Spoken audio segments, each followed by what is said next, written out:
Papito Dios, estamos aquí contigo dándote muchas gracias. Cada día es una bendición. Gracias por permitirnos vivir un día a la vez, un día, un año más, por tener cuidado de nuestra vida, de nuestras ilusiones, sueños, por el trabajo, por la salud, por la vida, por nuestras familias, por todo. Gracias.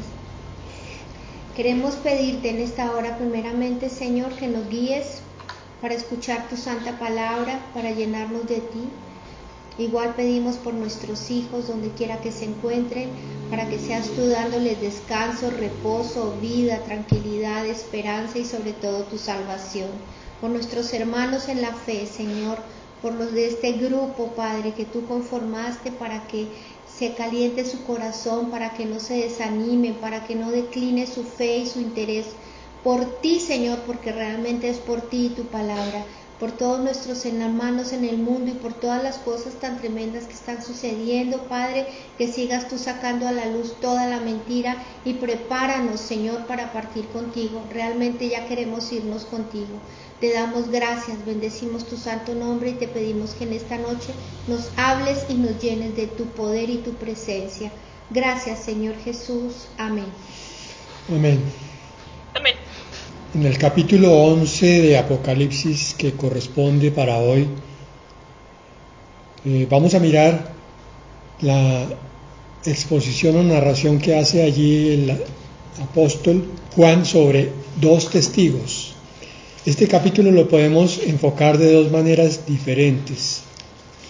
La primera sería la más larga, es hacer un estudio doctrinal y teológico profundo de cada uno de estos aspectos, pero ocurre que este capítulo 11 es bastante enigmático y un poco complicado. Entonces vamos a hacerlo más bien como una enseñanza práctica para nuestras vidas, sin mirar todos los aspectos, que entre otras cosas toca dividir también el capítulo 11 en dos partes, la que vamos a ver hoy y la que corresponde a la séptima trompeta, que será para mañana. Versículo 1 de Apocalipsis 11. Entonces me fue dada una caña semejante a una vara de medir, y se me dijo: levántate y mide el templo de Dios y el altar, y a los que adoran en él.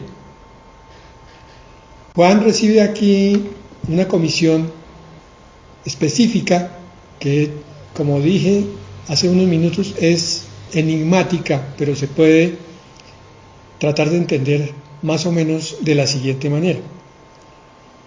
La comisión que le da el Señor es la de medir el templo de Dios, el altar y los que adoran en él. ¿Por qué esto?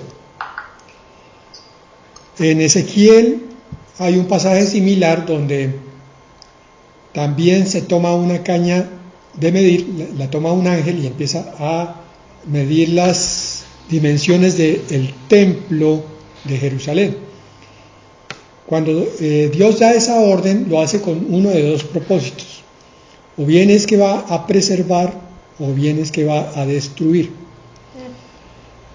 Lo más seguro es que sea la preservación del templo lo que el Señor está planteando aquí en Juan, porque dentro de la descripción de Apocalipsis no encontramos una destrucción del tercer templo. De hecho, pues parece que este es el templo que pasa al milenio. Entonces, centrémonos ahora en que el edificio físico no es lo que nos interesa mayormente, como lo que dice aquí: medir a los que adoran en él. Recordemos que acabamos de salir de las 6 primeras trompetas y que en la última murió una tercera parte de la población mundial. Los hechos que vienen aquí a continuación en el capítulo 11 son de alguna manera comparables a lo que ocurre con el sexto y séptimo sellos. El séptimo sello es un intervalo y aquí ocurre más o menos igual.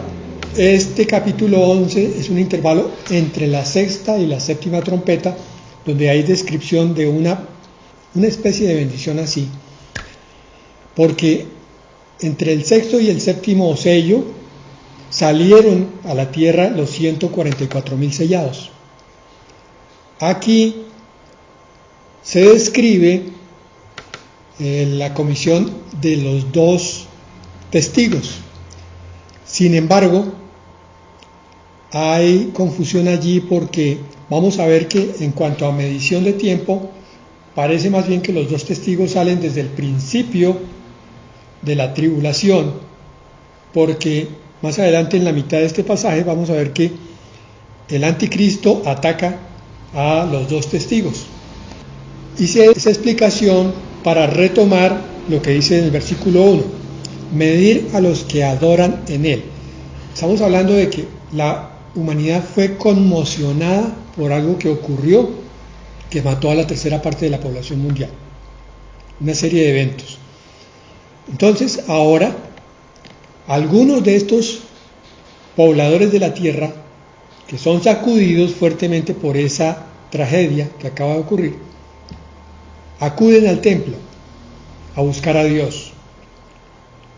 Por eso dice en el versículo 1, a los que adoran en él. Miremos Juan 4:23.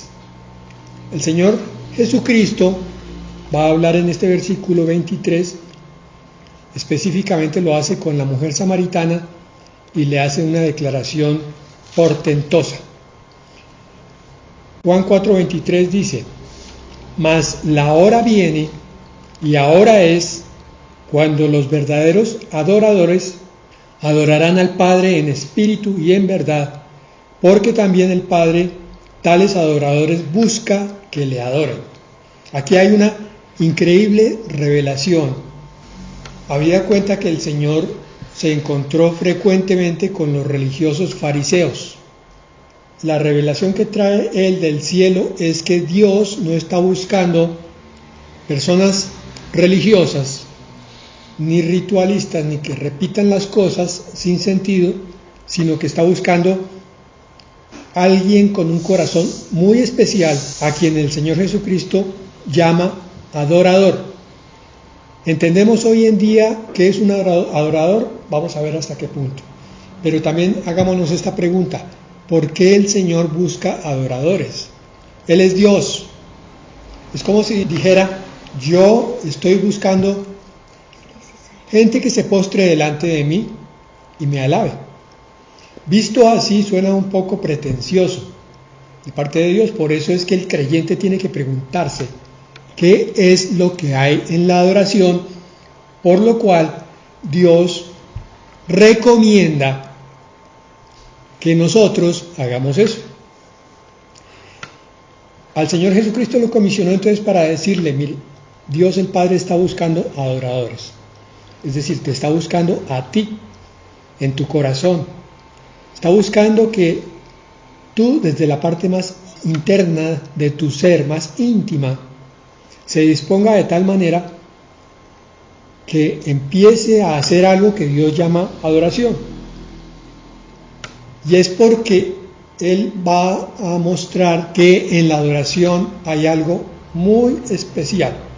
La palabra adoración ya la hemos mirado en un par de ocasiones. En griego es proskuneo, que significa literalmente algo así como besar o lamer, como lo hace el perro con su amo.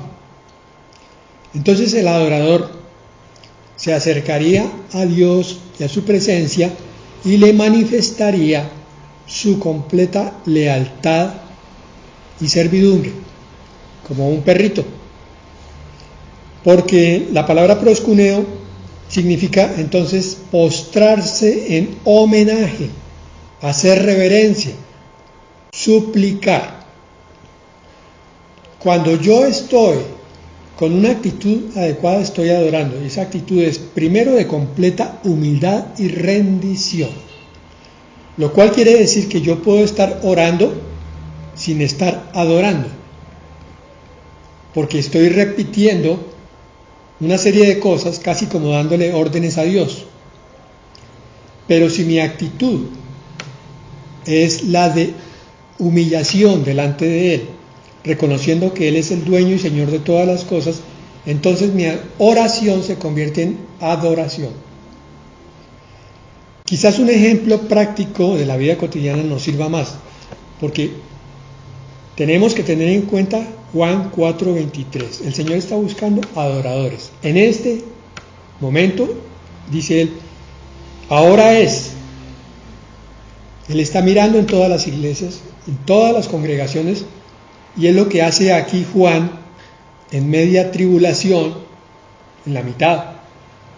Buscar los verdaderos adoradores de Dios, porque nos va a contrastar eso con lo opuesto más adelante.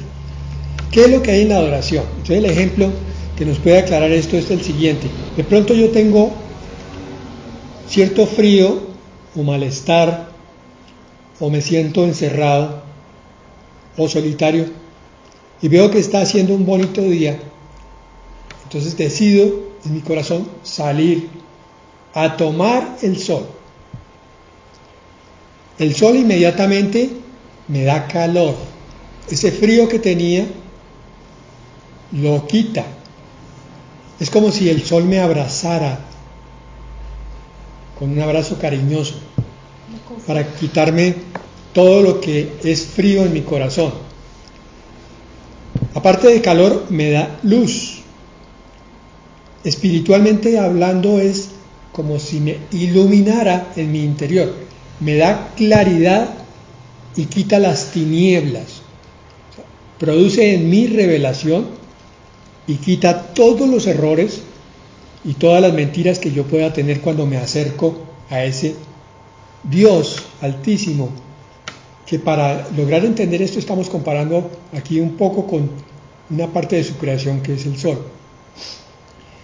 Y el mismo sol tiene otra característica muy importante con respecto específicamente a las plantas, es que les da vida.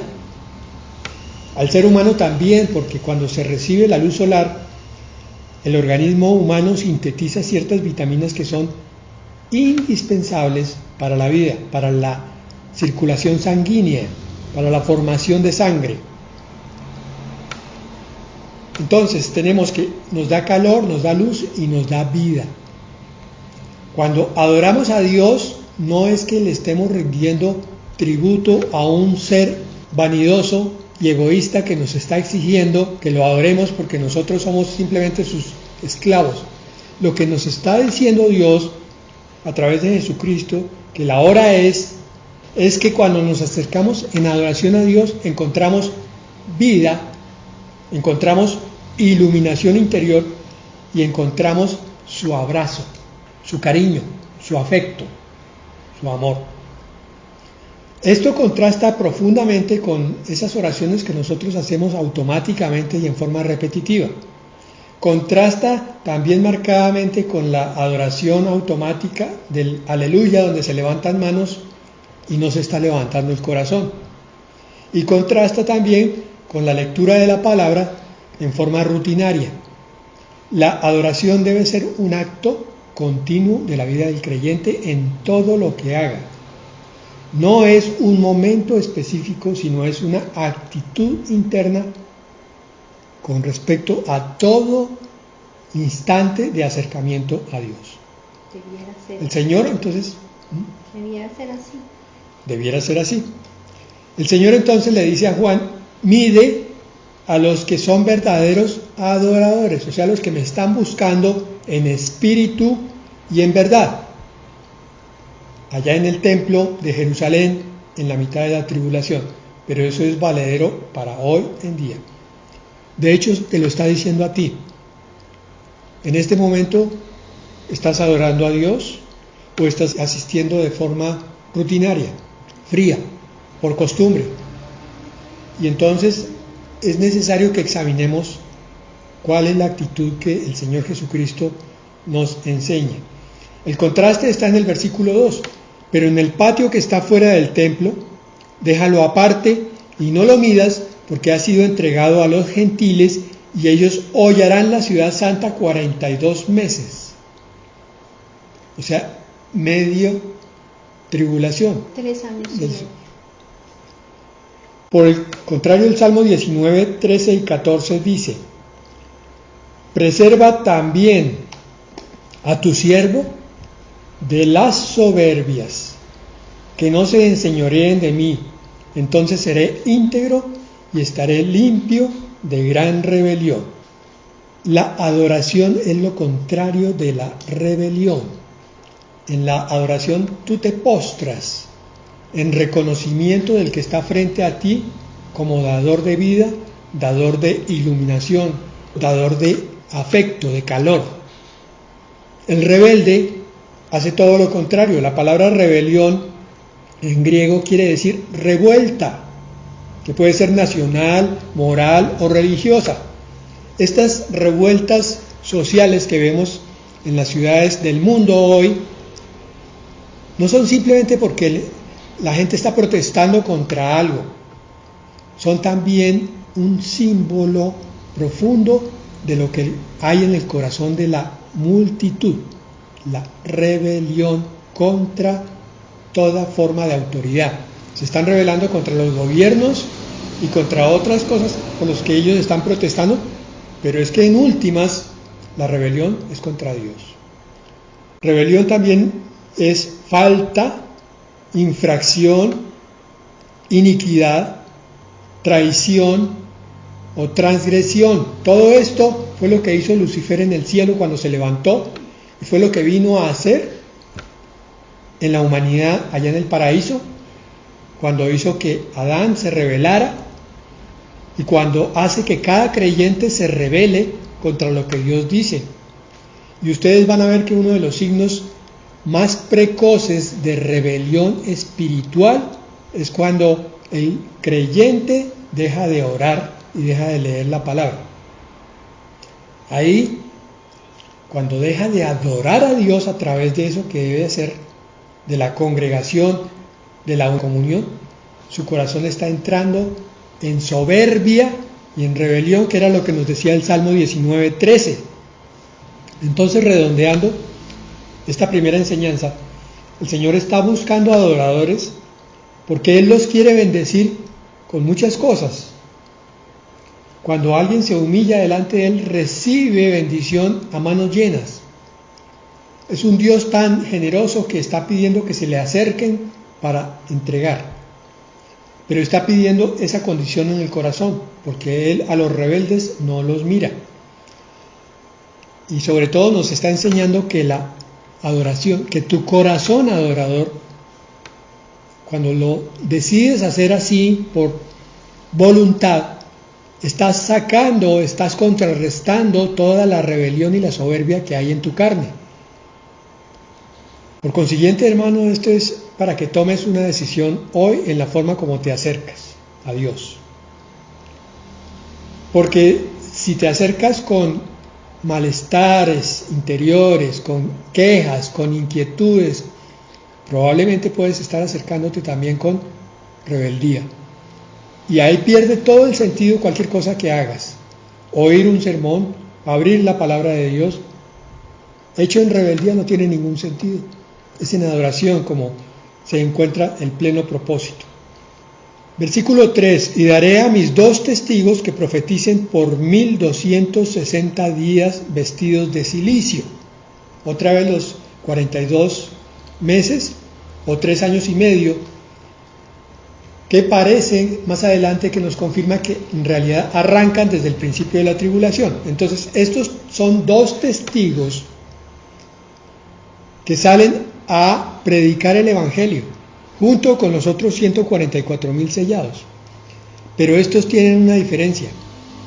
Primordialmente son llamados testigos de la palabra griega martus o martur, de donde viene la palabra española mártir. Porque un testigo es uno que da testimonio hasta con su vida, mediante su muerte. Un testigo denota a uno que puede certificar aquello que ha visto u oído o conoce. Es decir, si yo hablo de algo que yo conozco, que ha sido parte de mi vida, estoy siendo testigo, estoy dando testimonio. Entonces podemos encontrar dos clases de habladores de la palabra, por no decir predicadores. Uno que habla de conocimiento mental o intelectual, pero no es testigo de eso que está hablando. Y el otro que sí lo ha vivido en carne propia y entonces lo puede enseñar con vivencia a los oyentes, porque sabe de qué está hablando, porque lo ha sentido de parte de Dios. El Señor se lo ha enseñado y lo ha metido dentro de su vida. Estos testigos son los dos olivos y los dos candeleros que están en pie delante del Dios de la tierra. Sigamos adelante porque, como les dije, no podemos analizar todo. Versículo 5. Si alguno quiere dañarlos, sale fuego de la boca de ellos y devora a sus enemigos.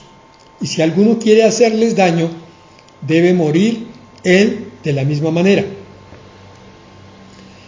Estos testigos están llenos de algo que nos va a decir en el siguiente versículo. Tienen poder. ¿Qué tal ustedes se imaginan a estos dos testigos predicando hoy en día? Sale fuego de la boca de ellos. Fuego. Y cuando son atacados, entonces inmediatamente el atacante muere de la manera como está atacando. En Jeremías 5:14 nos aclara algo más, este sentido del fuego en la boca. Por tanto, así ha dicho el Señor Dios de los ejércitos, porque dijeron esta palabra, he aquí yo pongo mis palabras en tu boca por fuego, y a este pueblo por leña, y los consumirá. El verdadero enviado de Dios, entonces tiene una palabra espiritualmente de fuego, una palabra que quema, una palabra no para castigar, aunque también al rebelde, pero principalmente para quemar la iniquidad. Es decir, la palabra que viene del cielo lo que hace es que en el corazón del oyente saca el pecado. Está quemando lo que no es eterno. La verdadera palabra de Dios en la boca de un verdadero enviado de Dios. Esta es una de las explicaciones por qué una congregación o un grupo puede achicarse. Cuando la palabra quema, saca corriendo a los que no quieren oír. Y cuando llega el tiempo del Señor, entonces puede crecer. No siempre es dado crecer. Ustedes recuerden, por favor, en el Evangelio, en los Evangelios, que el Señor Jesucristo le predicó a muchísima gente, pero terminó con una congregación muy pequeña. Por ahí apareció un joven rico que le dijo: Maestro, ¿qué tengo que hacer para entrar al reino de los cielos? El Señor le dijo: vende todo y da limosna. ¿Por qué le dijo eso? ¿Para que lo hiciera literalmente? No, para que el rico descubriera que estaba muy enganchado en su avaricia con las cosas materiales. Entonces él se puso triste y se fue. Esa palabra fue como fuego, le mostró el pecado, pero el pecador se fue con el pecado. Y así fueron muchos. Ustedes saben que los fariseos, muy pocos de ellos se convirtieron al Señor. Eran tan religiosos, tan apegados a su idolatría, a sus tradiciones, a su religión, que no abandonaron eso cuando vieron al verdadero Hijo de Dios. Lo mismo que pasa hoy con las religiones. Muchos continúan en sus religiones, aunque vean la verdad de la palabra de Dios al frente. Y pasaría lo mismo, si vieran al Señor Jesucristo, tampoco lo seguirían, seguirían en sus religiones, que es lo que nos enseña Apocalipsis. Creo y espero que se hayan dado cuenta, mis hermanos, que el libro de Apocalipsis, al estudiarlo, nos aclara muchísimas cosas con respecto a la iglesia actual. Nos aclara cosas con respecto al pecado y a la intención del corazón. A veces no entendemos el comportamiento de nuestros hermanos, entre comillas, en la iglesia, pero vemos que en Apocalipsis se revela no solo lo que va a ocurrir, sino lo que está ocurriendo, se revela el corazón del hombre, se revela la verdadera manifestación de Dios. Entendemos completo a un hijo de Dios, ya no solamente una parte, como alegan tantos creyentes de las iglesias laicas. No es que el Señor es solo bondad, y solo amor, y solo perdón, y solo misericordia. No, no es solo eso. El Señor también es justicia, es santidad, es celo por su casa. Entonces su palabra, hay momentos en que es fuego. Estos tienen, versículo 6, poder para cerrar el cielo a fin de que no llueva en los días de su profecía, y tienen poder sobre las aguas para convertirlas en sangre, y para herir la tierra con toda plaga cuantas veces quieran. A continuación voy a leer algo que un pastor publicó hace un tiempo, porque no todos son mis apreciaciones. Vamos a ver qué nos dice este pastor. A veces da tristeza ver cómo gente que ha recibido al Señor llegan a la iglesia y no pasa absolutamente nada con ellos. Pasa el tiempo y se acostumbran a recibir palabra, a asistir al culto, pero lo que ha sido sembrado en ellos no produce fruto. Y lo peor es que se acostumbran a ese estado, dando por hecho la salvación, cuando el verdadero llamado nos exhorta a dar fruto, a crecer y a reproducirnos. Mira lo que dice la palabra. Así que le dijo al hombre que cuidaba el viñedo, entre comillas, mira, por 3 años seguidos he venido a esta higuera en busca de fruto, pero nunca lo encuentro. Córtala pues, ¿para qué ha de ocupar terreno inútilmente? Lucas 13:7, en la Biblia Dios habla hoy. Continúa este pastor diciendo, lo primero que me llama poderosamente la atención es el tiempo por el cual el dueño del viñedo había venido a ver si la higuera ya había dado fruto. 3 años y nada. Y esa era la condición en la que se hallaban muchos en el pueblo de Israel en ese momento. Hoy hay muchos en esa condición, ocupando terreno inútilmente porque no dan frutos de ninguna especie. Muchas veces estas personas invalidan la palabra, repito, invalidan la palabra y reciben, pero no producen ninguna clase de fruto en sus vidas. Juan 15:5, en Dios habla hoy, dice, yo soy la vid, vosotros los pámpanos. El que permanece en mí y yo en él, éste lleva mucho fruto. Sí. Continúa el pastor. Entonces, si esto es así, ¿por qué no tienen frutos? Lo otro que impacta es que el dueño del viñedo decide hacer, al ver que la higuera no producía fruto, la corta, pues ocupaba terreno inútilmente, es decir, el sembrador la siembra esperando que ella produzca fruto, y si no lo hace, decide quitarla. Lo mismo sucederá con aquellas personas que después de un tiempo de andar en el Evangelio no produzcan frutos.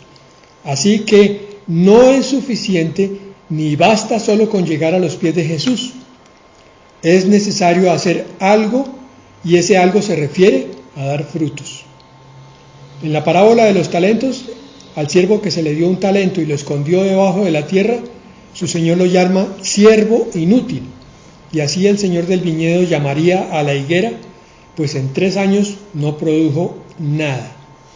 Como creyentes tenemos una gran responsabilidad, y es dar frutos, crecer y reproducirnos, porque esa es la obra a la cual hemos sido llamados con nombre propio desde antes de la formación del mundo. Termina ahí lo que escribe este pastor. Tremendo, pero es la verdad. Pero vamos a contrastar eso, que es la triste realidad de muchas iglesias, que tienen muchísima gente, iglesias de 20,000 personas, pero en las cuales más de 19,000 no tienen fruto. ¿De qué sirve que tengan 20,000? Aquí este versículo de Apocalipsis 11:6 dice que tienen poder para cerrar el cielo. Entonces vamos a analizar esto último. En Hechos 1:8 dice la palabra de Dios, pero recibiréis poder cuando haya venido sobre vosotros el Espíritu Santo. Y me seréis testigos en Jerusalén, en toda Judea, en Samaria y hasta lo último de la tierra. Aquí el Señor enseña algo, y es que cuando venga el Espíritu Santo sobre los creyentes, sobre los nuevos creyentes, iban a recibir un poder celestial, sobrenatural. Como es de Dios, debe ser algo portentoso, por el cual ellos iban a poder hacer muchas cosas. Vamos a analizar el significado, pero principalmente los discípulos se iban a convertir en testigos, es decir, en mártires. No necesariamente porque murieran, sino en el término griego, iban a poder certificar de las cosas del cielo aquí en la tierra, lo mismo que hizo el Señor Jesucristo. Iban a poder hablar de las cosas de lo alto a los que quisieran oír, y a su vez los que les creyeran a ellos iban a recibir nuevamente ese poder. Entonces se iba a convertir en una multitud explosiva, donde el uno generaba poder en el otro, y ese otro en otro, y otro en otro. Y eso ocurrió efectivamente, tal como ustedes lo pueden comprobar cuando leen el libro de Hechos de los Apóstoles. Así fue como se multiplicó la iglesia primitiva. En un día Pedro predicó y 3,000 se convirtieron. Y cada creyente no caminaba un tiempo de dudas más que el tiempo suficiente, como lo hicieron los discípulos con Jesús.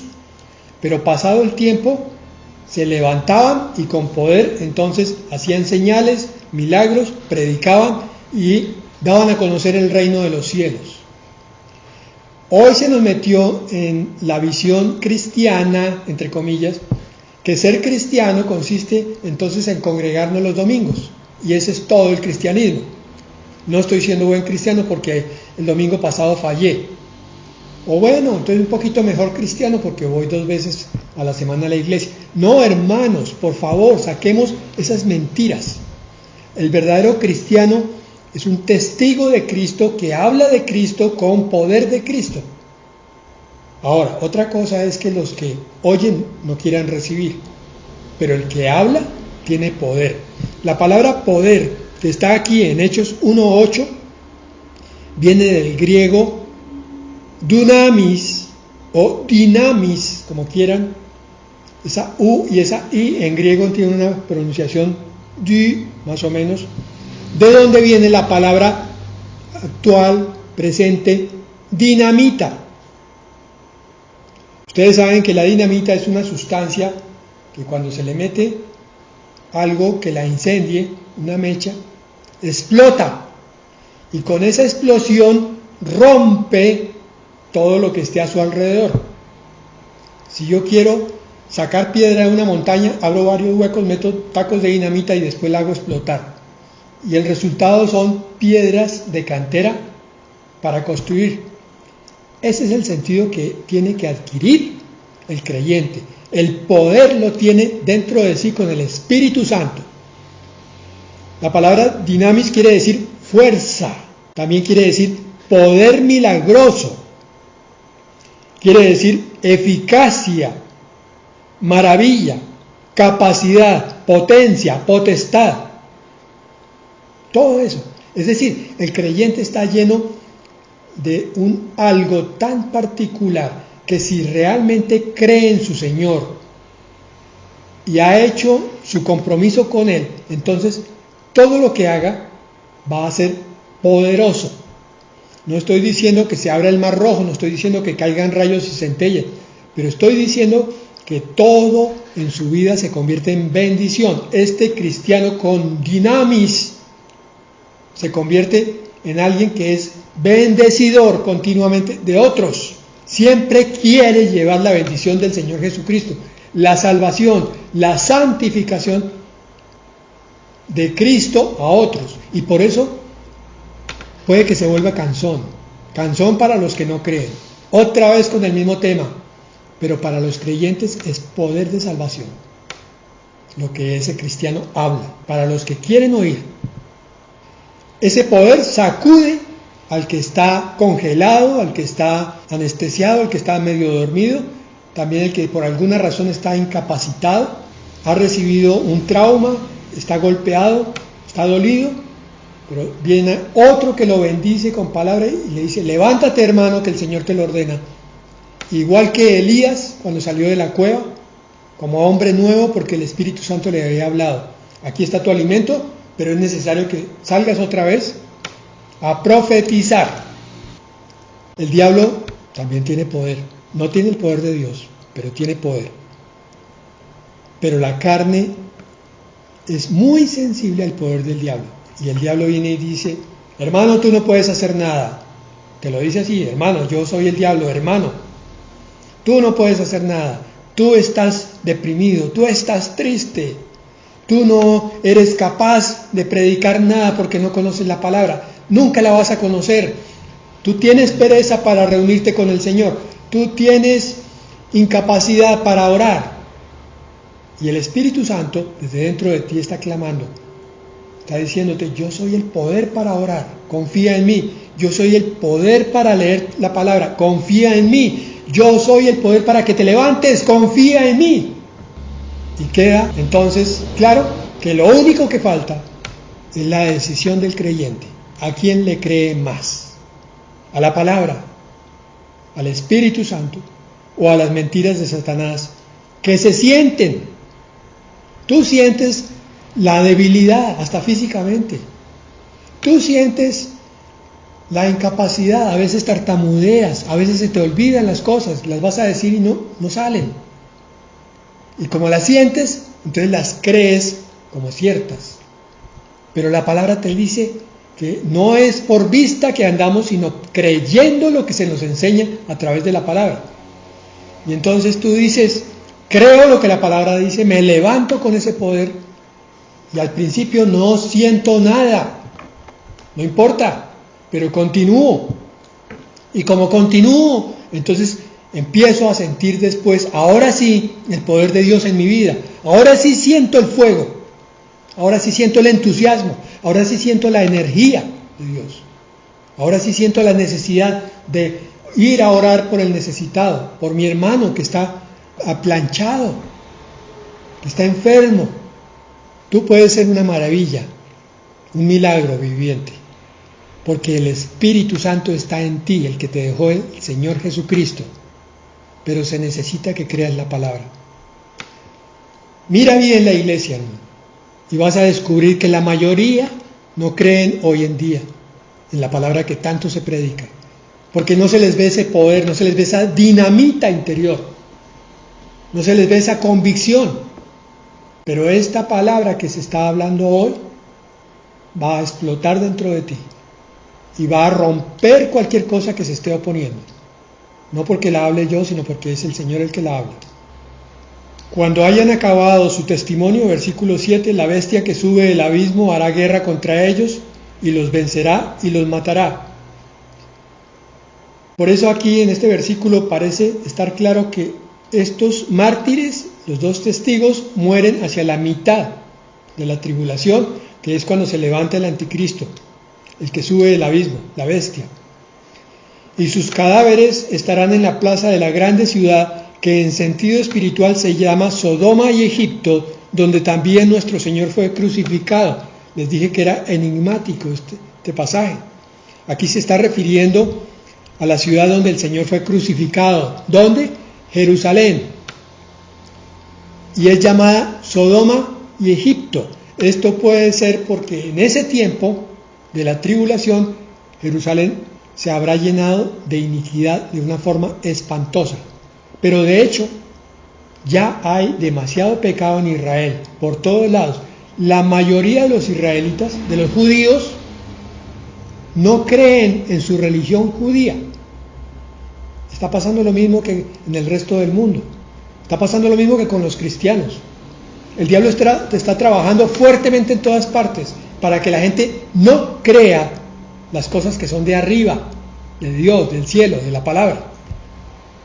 Versículo 9. Y los de los pueblos, tribus, lenguas y naciones verán sus cadáveres por 3 días y medio y no permitirán que sean sepultados. Y los moradores de la tierra se regocijarán sobre ellos y se alegrarán y se enviarán regalos unos a otros, porque estos 2 profetas habían atormentado a los moradores de la tierra. ¿A quiénes?